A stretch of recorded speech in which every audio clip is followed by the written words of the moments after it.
Hey, how you doing? This is Professor Newfie here.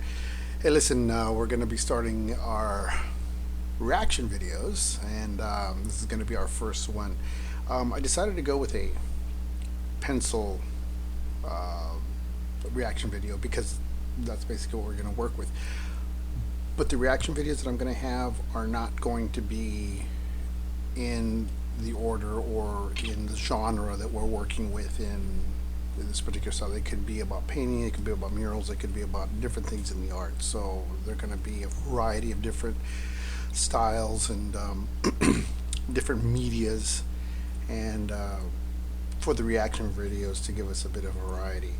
Today we're gonna react to a young artist by the name of Devon Rodriguez, but you will hear him call his voice as Devon Rodriguez.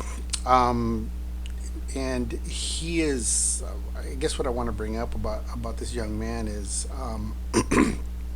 he is doing his work for people along the streets. And the reason I picked this out was basically what I wanted to talk about is that there are three types of arts. There is the performance arts, there is the musical arts, and there is the visual arts. Now, all three are extremely competitive. Extremely competitive. I've been involved in and around of all three, and out of those three, music, dance, theatrical, and I performances under music and theatrical, and the visual arts. The only one of those arts you that would be easier to make money from would be the visual arts, and here's the reason why. In dance, in performance, in music, you don't have something to give to that person. In the visual arts, you do. Be it a sculpture, be it a picture, a painting, whatever. They can hang that. It's something they can obtain, they can hold on to. But the others, dance, theatrical, or musical arts, you have to be able to perform something that is going to be utilized in something else, such as commercials, movies, in that aspect. In dance, you're going to be a background dancer for commercials or a dancer for on a cruise line. So, what I'm having to say is that the visual arts, you have a better chance at making something for money as opposed to these other arts. And this is why they're very, very competitive, and that's why you get the idea that there is no money in art, which is completely wrong. To give you an example, I don't want to get too wordy because I want to get onto this reaction video. Um, when I was at University of Southern California doing my undergraduate, um, I there was a graduate student, and he did not finish his. At least I don't think he did. He didn't finish his thesis, nor did he finish his school because during the summer he did an experiment and went off to New York. Extremely talented artist, extremely gifted, and his skill was second to none when it came to portraits. They were likenesses of man, you knew they were so tightly rendered, and he was fast. So what he decided to do was go to New York, see if he could make some money there.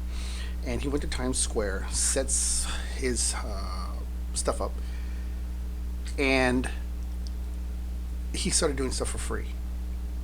And the crowd started coming around, and after a while, he started charging $5 a pop. Within about a week, he was charging $20 a shot for his work. Well, he became so successful that he moved from Times Square to Central Park and actually built a huge, not arcade, but a kiosk, and started making money. By the end of the year, he was bringing down a little over $100,000 a year just on portraits. Now, he had to work hard at what he was doing, but the point that I'm making here is he was able to do this and to continue moving on in his field. Don't think you could do that with dance. You can't do that with performance art. You can't do that with musical arts. But you can in this. And this is what we're going to look at what he does. Now, we're going to critique his style. We're going to kind of look at what he does. Now, keep in mind that he's probably been doing this for a while, so a lot of the things that I'm teaching, he doesn't follow through because he's already developing his style. You are learning, so you're going to want to add the principles in what I'm trying to teach you so that you can understand. And remember what I said, before you can break a rule, you have to know it and be able to understand it. He understands these rules, so therefore he can break these rules in tonality. Okay, so let's get started and let's move on and see how he does here. I love your look. I would love to draw your portrait. Yeah, you have time? Okay, perfect. Yeah, let's go. What's your name and what's one of your biggest dreams in life? Here's his line drawings that he's starting off with. He's doing a wonderful rendering of this young lady. Keep in mind that he knows his canon, meaning that the proportions of the face. Other thing I want you to watch is why he is so good. The model or the subject that he is drawing is not from a photograph. I draw from a photograph. I draw from a reference because of the fact. Remember when we go back into the lectures that I talked about. You have the sphere which is drawn, then you have the sphere that's a photograph, and then you have the sphere that is there. He is working with the model itself. Now remember, keep an eye on her. She's doing this, moving around, back and forth. And she turns her head. And in doing that, and her facial expressions change from smiling to doing serious, but he is able to do that. And he doesn't ask her to stay still. That's what makes this difficult. And that's why I give a lot of kudos. Now he's using a mechanical pencil. Looks like a 2B that he's starting off with, and you're going to see how it gets darker and how he's able to work with it. Here we go. My name is Bree Scalisi, and my biggest dream in life has always been to be a fashion model. Have you done any modeling gigs yet? Yeah, so I started modeling in 2019, and I got signed to a modeling agency. See how she's got her head tilted?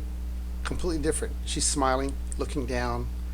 Her cheeks are smiling. You can see the cheekbones, you can see the shadows in her, and you know, he has to now go back to that reference, which she's completely different, but on memory of what she looked like, and she's rocking that head back and forth. So this is why I'm saying Devon is doing a great job and keeping her occupied by carrying conversation with her. In 2020. That's incredible. So what keeps you smiling? Honestly, my community keeps me smiling. I have found This is a really wonderful job in what he's doing here. Now he's probably moved on to a darker pencil, and now he's using what looks like a blending stump, and so he's adding some shadow and shading to her face. Now the actual face itself, if you notice it, he has not added. No, he hasn't. He hasn't added any kind of halftone onto her face. That face is the actual same tone as the paper in the background. The reason he's able to get away with this is because for two things. A, it's a quick sketch. Second, it's a style that he's using.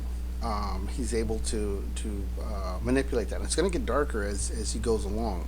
For myself, I would have probably added a halftone to it to give more dimension to her face, giving more highlights and tones to it. But again, for what he's doing, resembles her so good. such an amazing community of other women in wheelchairs. Yeah. So I just started a campaign called Keep Smiling. So now, see what he's done? He has created I don't want to call it a gimmick. He has created a brand for himself, and that's a better way of saying that. He's created a brand for himself. It's got it on t-shirts and sweaters and hoodies. Think of the thing too, Keep Smiling has nothing to do with art, but he's utilizing this as a sense of promoting goodwill, a better mood, and he's obviously a very, very friendly young man, and wants to just, I would like to say probably in his heart he does want to make money from this, but he's also giving back. at the same time. All right. This is my new brand. What message do you think the world needs to hear right now? See how much darker she's used. Oops, I shouldn't stop it there. It looks like she's picking her nose. So I'm going to move it up a We little are bit. all There we go. That's a little better.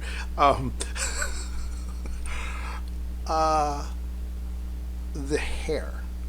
Look at how he's made that shiny hair. He has picked up details in her eyes. He's even been able to kind of get that be her left, our right. Her eyebrow is kind of lifted up a little bit. It's just a slight little lift to the eyebrow. It looks wonderful. It really does. And I love the way he's handled the neck. He has added a little shade to bring the face forward. Looks wonderful. Let's see what else we have. I think he's just about done here. connected as humans, as people. All right, Bree, thank you for sharing your life with me. There it is. It's pretty much finished. But look at the contour on those lips, the nose. And oh, here's another thing to look at. Look at how he's caught the sparkle in her eye. It looks wet and shiny, and yet even the lip, and it's not as the lip's not as shiny as the eye, but then again the lip is not as dry as the skin. The other thing too is creating something wet and creating something shiny like her hair. He's convinced us that the hair is shiny but not wet, and yet there's highlights. He's convinced us that the eye is wet and also shiny, but he's able to handle that and to create that in itself to make it look good. A lot of good things he's done here for a quick sketch. This looks terrific. Let's finish this up. This is my interpretation of your life. It's so cool. Real quick, look at her expression. I've done portraits for parents who want their graduating kids and do them on halftone paper. Sometimes they break down. This is a big step in their life. Just to see a person's face light up, to know that you took that time and to know you have that skill to be able to create something that really, really, really looks like that person and has that professional look to it. You can see how happy she is. And that's the kind of thing that you get when you are able to give of yourself and to give a little bit of yourself to others. And as you do that, you will find that you're going to get back. I know that sounds it sounds so cliche, but it's true. It really is. And there's a sense of feeling good about what you're doing, and she's going to compare. You'll see the comparison of that sketch to her actual face. So watch this. I also got you another gift. Oh, it's a sweater from my new brand. Look at that. Thank you so much. Thank you, thank you. Look at that. Look at her face, and look at that. Really Keep good. smiling. Really good. My name is All right. Hey, that's our first reaction video. Kind of go over it, see what you have. This is hopefully it'll inspire you to be able to look at some of the things that you might want to set yourself up for. It's never too early to start thinking about how are you going to promote something that you've created, a concept, an idea, a cartoon character, an image, something that you would like to create. And, you know, with what we have today, with the internet, with Google being able, you can find sticker companies, t-shirt companies, mug companies, the list goes on and on and on, and have those items branded and merchandise those things. Experiment in your area. If you're in high school, take a few stickers, see what they think of your character, develop the character, start building up on the character. The rollerbots that you have seen are the characters I designed in 1979 and have developed to what they are today. And when they first came out, you know, my classmates thought they were pretty cool, and you know, there was really nothing pushing me to move them forward. But now it's to the point to where I live now, they're just something that a lot of the young kids like, even adults like them. I did sets here in Virginia, for a lot of the community colleges, community theaters and big theaters and high schools, and I would hide the roller bot into the background, and the kids were wonderful. They would want to, where is it? And it could be one, there could be 36 of them in there, and sometimes they're hidden in plain sight. These are the things that will get you going in the arts, and it's like I said, it's not too early to start thinking about, what can I do in order to promote myself? And in working in these classes that I'm showing you, if you methodically and diligently study and work on what you're doing, you're going to see your work take off. Okay, we're going to be launching these reaction videos every Tuesday, and I believe it's about 3:30. So we will have our regular videos that will be launching on Thursday at 3:30, and then the reaction videos will be launched every Tuesday at 3:30, to hopefully inspire you and see the opportunity you have in the arts, and where you can go and take your skill set. Okay, well, I'm Professor Jacinto, and as always, may the Lord be with you. Please take care out there. Work hard, study hard, and you'll find that art is going to be applied to about everything you're going to be doing. So take care of yourself, and we'll see you Thursday or next Tuesday. Take care now.